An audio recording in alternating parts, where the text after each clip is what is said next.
Sveiki, draugai bičiuliai. Lietuvą purto tiesiog neregėto dydžio skandalas. Žiniasklaida, kaip matau, jau bando šiek tiek sumenkinti visą šitą reikalą. Kalbu apie tai, kad iš registrų centro vis dėlto pavogti, nutekinti, tyrimas vyksta, tegu aiškinasi, duomenys. Žmonių asmeniniai duomenys. Apie viską. Apie viską, ką jūs tik tai gal net apie save nežinote, kiek ten yra surinkta. Ir jūsų sklypai, nuosavybės, visi šitie dalykai.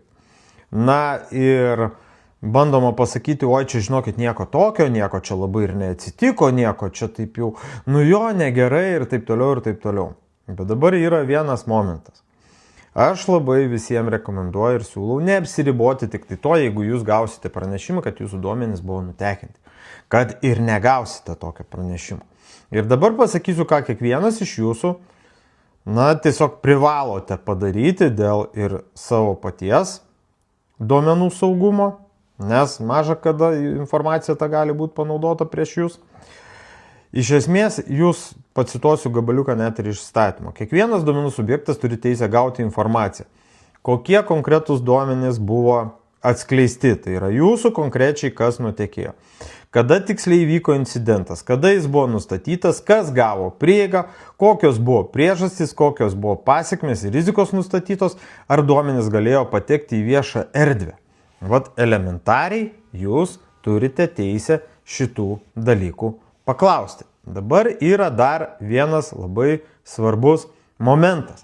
Yra tokie dokumentai, tai yra bendras duomenų apsaugos reglamentas ir yra Lietuvos asmens duomenų apsaugos įstatymas. O kągi juose rašo? O juose rašo, kad per 72 valandas jūs privalėjo informuoti apie tai. Kokią mes turim situaciją dabar? Paaiškėjo iš žiniasklaidos, kad tas incidentas įvyko prieš keletą mėnesių. Tai kaip čia dabar gaunas? Policija tylėjo, prokuratūra tylėjo, visi tylėjo, o įstatymas tai pažeistas. Jūsų teisės tai yra pažeistos. Jūs privalėjo informuoti per 72 valandas, ko akivaizdu nepadarė.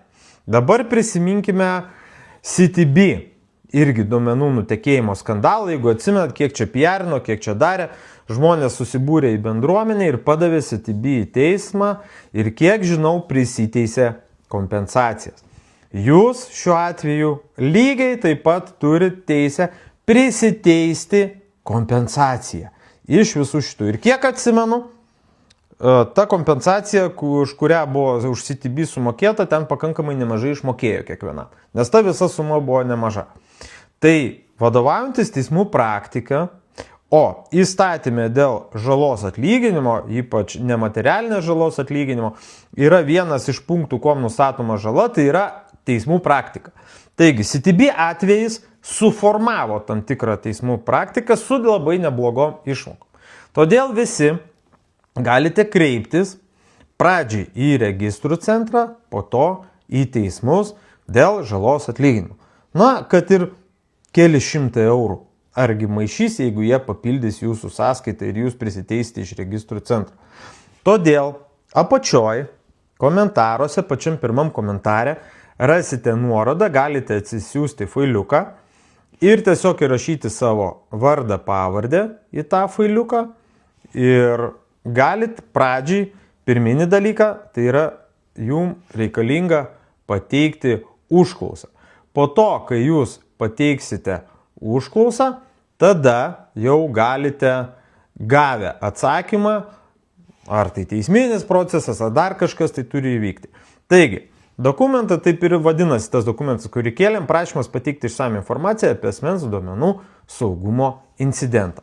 Ir yra viskas parašyta. Jums apačioj atsisiuntus tą dokumentą, tai reikės nurodyti vardą, pavardę ir savo kontaktinius duomenis, į kuriuos registrų centras kaip turėtų jums pateikti informaciją, atsakymą į jūsų užklausą. Viskas paprasta. Taigi, reziumuoju.